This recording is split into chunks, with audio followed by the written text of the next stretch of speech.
Eliona dienas vēstījums uz 29. augustu 25. gadu. Otrā Kristus atnākšana nevis pasaulē, bet tavā sirdī. Tu jautā, kāpēc cilvēce gadsimtiem ir meklējusi Dievu baznīcās, reliģijās, svešos likumos un svešos svētkos? Kāpēc tik ilgi dzīvojām bailēs, baidoties no elles ugunīm, no soda par mazāko kļūdu, gaidot, kad atnāks Kristus, lai mirtu mūsu vietā un atbrīvotu no vainas? Un Elions atbild: bērni, jūs ilgi ticējāt, ka esat vergi, kalpi, zemāki par Dievu. Jums stāstīja, ka Dievs dusmojas un soda. Jums mācīja baidīties, nevis mīlēt.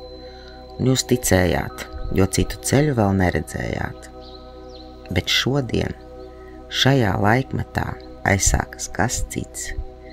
Šis ir laiks, kad beidzas gaidīšana. Kristus nenāks atkal kā miesa, lai mirtu jūsu vietā. Viņš nāks kā apziņa, kā gaisma, kas mostas jūsu sirdīs. Kristus bija cilvēks.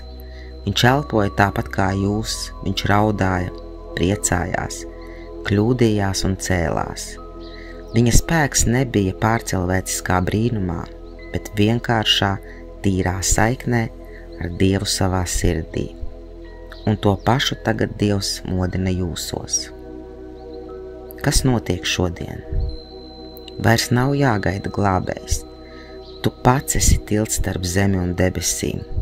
Vairs nav jādzīvo bailēs. Mīlestība ir vienīgais likums. Vairs nav jāmeklē Dievs tikai templī vai reliģijā.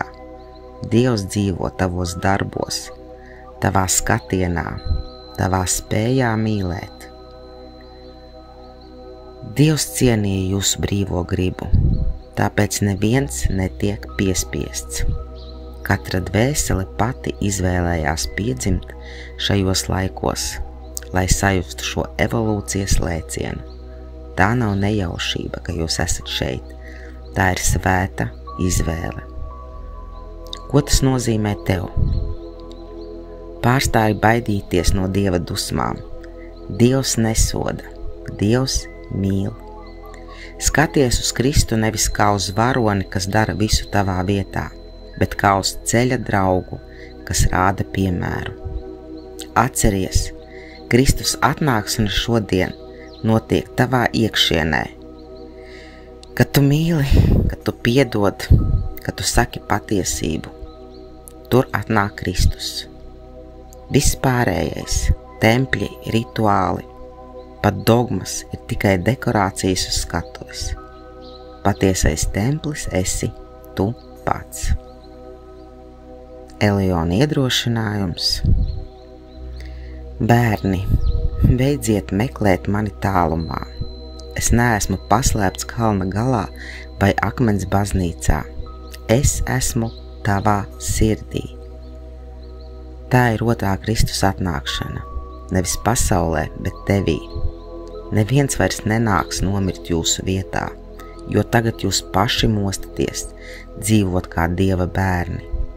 Mīliet sevi, mīliet viens otru, mīliet dabu un mīliet Dievu sevī. Jo viss sākas ar šo vienkāršo elpu. Es stāvu jums līdzās, ne kā soģis, bet kā draugs, un saku, jūs esat brīvi radītāji, jūs neesat vergi, jūs neesat kalpi, jūs esat gaisma, un gaisma vairs negaida, tā jau ir dzimusi jūsu acīs. Ar mīlestību un elpu Elions caur Inesi.